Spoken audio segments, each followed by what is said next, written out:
Hello, I have a very interesting video today, a little bit different to what I normally do, not a standard recommendations video. I don't know what's wrong with me, but I decided to watch some bad public domain horror films so you don't have to. There has been a massive wave of films like this in recent years. We've got the Pooniverse with Winnie the Pooh, Blood and Honey. I feel like that was the most popular one that started this all. There are currently 2 of those Winnie the Pooh films and there is a 3rd one in the works. I have only watched the first one.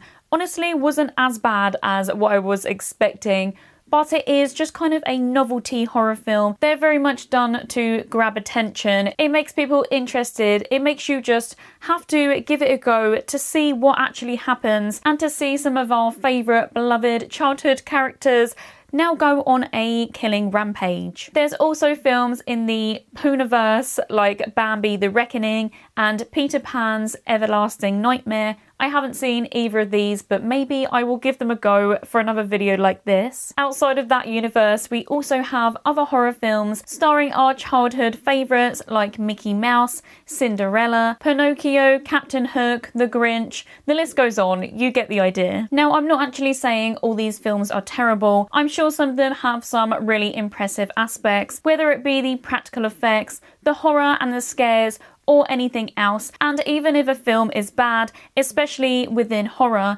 it doesn't mean it's not enjoyable. Every film, every piece of media, every piece of art is subjective, so just because I didn't like something, it doesn't mean that you won't love it. I have chosen 3 very bizarre looking slashers today, and the first one that intrigued me was The Mousetrap. This is a slasher film about a Mickey Mouse killer. We have quite a few of these nowadays, and that's because the public domain licensing for Steamboat Willie expired, so people can just make whatever they want as long as it's Steamboat Willie and not Mickey Mouse, although they are basically the same character. Steamboat Willie is just an early version of Mickey Mouse. Steamboat Willie is in black and white, so they can't use any colour. And also he has a few differences, like his eyes are slightly longer. So in The Mousetrap, we follow Alex, who is working late at her job at an entertainment centre. She's told that they've had a last minute booking, so she has to stay late and lock the place up. Little does she know this was actually just an excuse to get her to stay at work for her surprise birthday party thrown by a group of her friends. They start the party and are having a great time,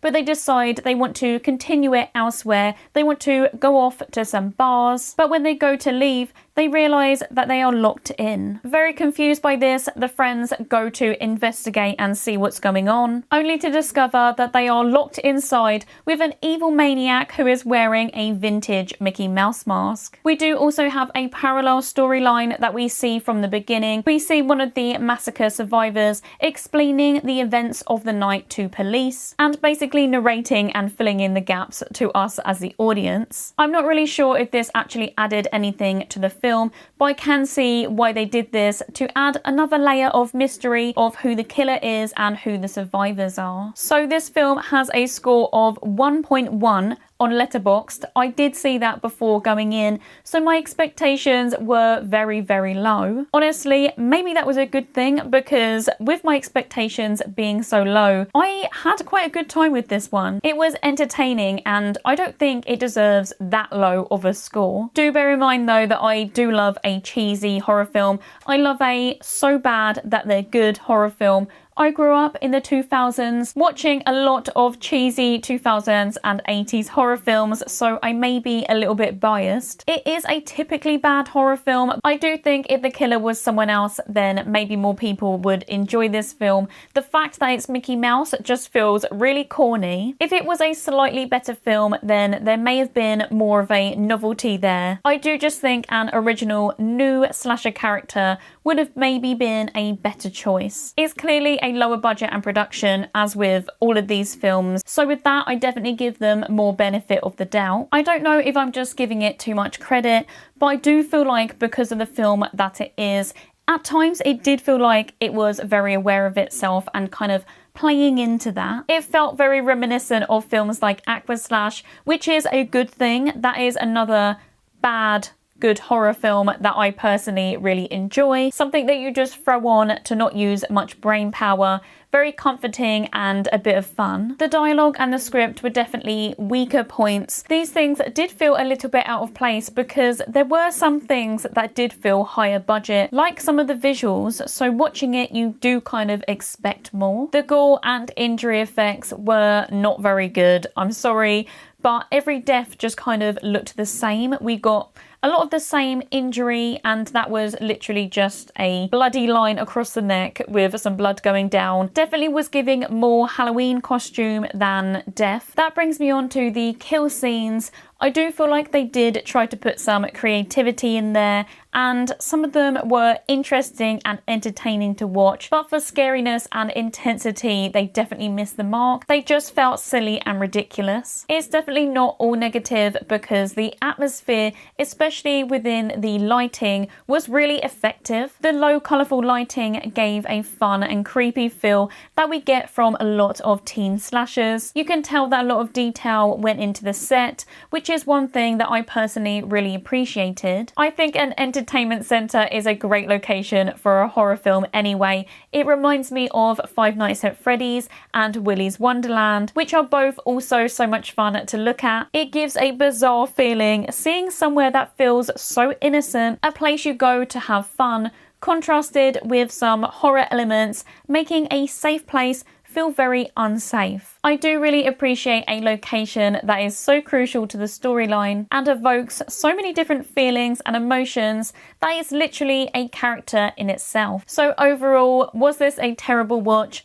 No, I actually had a bit of fun and I don't regret watching it at all. It is a very predictable one. You'll definitely be able to figure out what's going to happen from the start. It's very cliche and filled with all these slasher horror tropes that you would expect, like the group of teen friends, them becoming suspicious of each other, a strong, brave female lead, characters that don't even try to escape, that will have you very frustrated and shouting at the TV to just have one bit of common sense. We've got the once was a good friend, love interest, and so many more. The ending was absolutely wild, a very, very bold choice, but it does make me think even more so that they're leaning towards being aware of itself and just messing around with the audience. The next film I watched was Popeye the Slayer Man. I'm sure you can guess that this is based off of Popeye the Sailor Man, which is a very popular children's cartoon dating back to the late 1920s,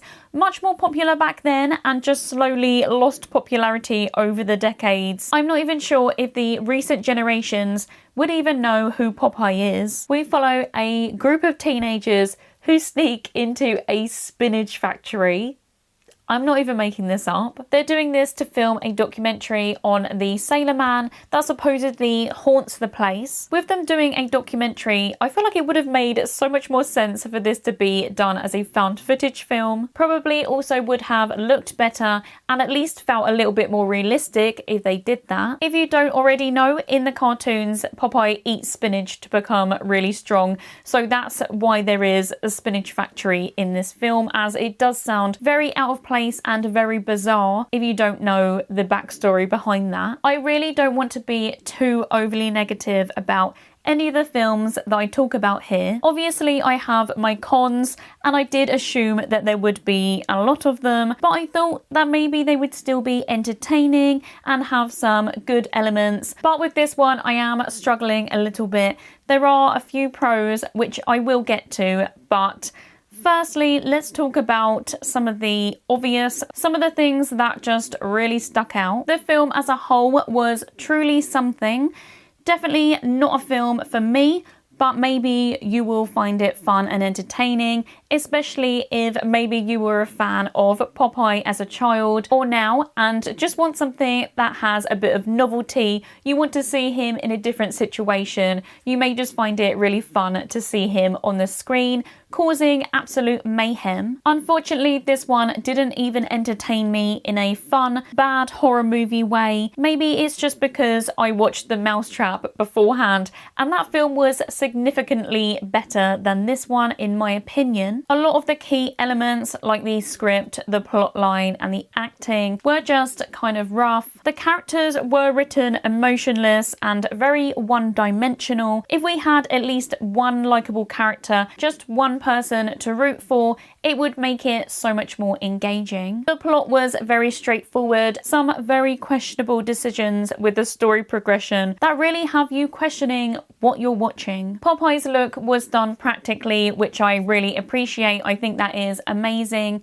But the thing is, it did just very obviously look like he was someone in a rubber suit. I do understand that because of the lower budget, they may not have had the resources to improve upon and enhance his look. There is one way that they could combat this and make him look much more realistic, and that is to keep him in the shadows and in dimmer light, because the rubber suit really wasn't that bad. It's just when we get closer in on Popeye where it's just really obvious. But of course, they don't want to keep him in the shadows because their whole marketing is Popeye, and it's a big reason why a lot of people are going to choose to watch this. My favourite thing, and something that actually stood out in a really positive way, was the practical effects and gore. They were actually done really well. I appreciate that they took the practical route, and it seems like most of their budget did go into those scenes. The kills weren't anything crazy or really original, but they did look realistic. Not majorly realistic because they were very over the top.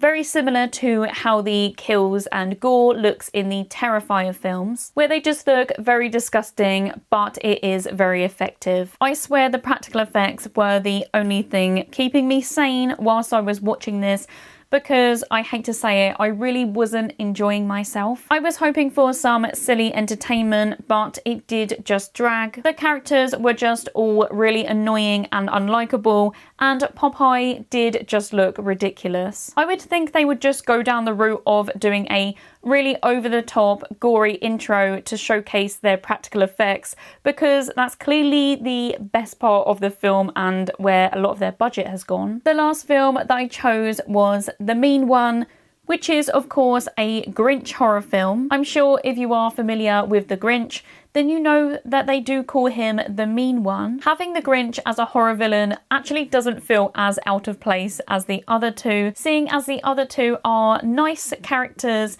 The Grinch, although he isn't that bad, he is still a villain, so this does kind of work because he is already a little bit creepy. We follow Cindy. Obviously they had to name her Cindy, like in the actual Grinch where we have Cindy Lou Who. This Cindy had a very different experience with the Grinch when she witnessed the brutal murder of her parents when she was just a little girl. Haunted forever by the memories of that night and the green maniac wearing a Santa outfit who was responsible. 20 years later, Cindy is still dealing with her trauma, but trying to move on with her life. That is until her worst nightmare comes true and the green Christmas-hating maniac is back. David Howard Thornton plays the Mean One, and that is the reason why this film has been on my watch list for so long. He plays Art the Clown in the Terrifier films, and he does such an incredible job playing that character. He's so good with his facial expressions and body language,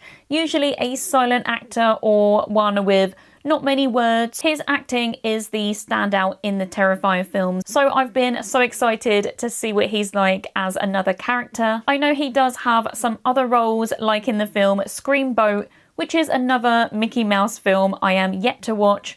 I am kind of interested in seeing that one though, so maybe I'll put it in a part 2 of this kind of video. He's also in the film Stream, which is one that was quite popular within the horror community due to it having a really stacked cast full of horror legends. I was expecting some crazy kill scenes and some really good effects with this one. I'm not sure why I had those expectations. Maybe it was the combination of it being David Howard Thornton and seeing him as Art the Clown and knowing him in a role that is just so grotesque, and also having just watched the Popeye one with some crazy practical effects, but unfortunately they just weren't anything special, just very average for this kind of film, kind of in the middle of the first two. And saying that this one was my I don't know if we can say second favourite, because I'm not sure if I would say any of these are favourites of mine, but this is the one that I enjoyed more than Popeye and less than The Mousetrap. I think if this one had the same level of gore and practical effects as Popeye, then it would have been a much better film. Kind of an iconic, bad, cheesy Christmas film, but I can't say that I'll ever rewatch this even around Christmas. I did like that it was set around the holidays though. It just brings so many more characteristics to the film. A festive setting is always a fun contrast in horror. There's something about seeing Christmas decorations in a film that just feels so cozy, and for some reason instantly makes me like it slightly more. I think it just provokes that happy, magical Christmas feeling. Again, we just have loads of unlikable characters. No one that I really rooted for or really cared about that much. There was some horrible men. One man in particular definitely got what he deserved. I enjoyed the setup of the kill scenes more than the actual kill scenes and what we saw on the screen. There were some decent ideas with the kills, but unfortunately were just let down by the execution. So I think that's me done for today. I'm done talking about these films now, but if you do want to check them out, then they are all free to watch on Tubi. Not sure if I will ever be rewatching them. If I did have to choose one to rewatch, it would be The Mousetrap. There are so many of these films on Tubi. I think you can find them in a collection. They have like different categories, and I think it's called Twisted Fairy Tales or something like that. So if you want me to watch more and do another one of these videos, then I can. I did have fun making this video, and it was definitely an experience watching some of those films. Maybe you'll like them more than I did, and you might be pleasantly surprised.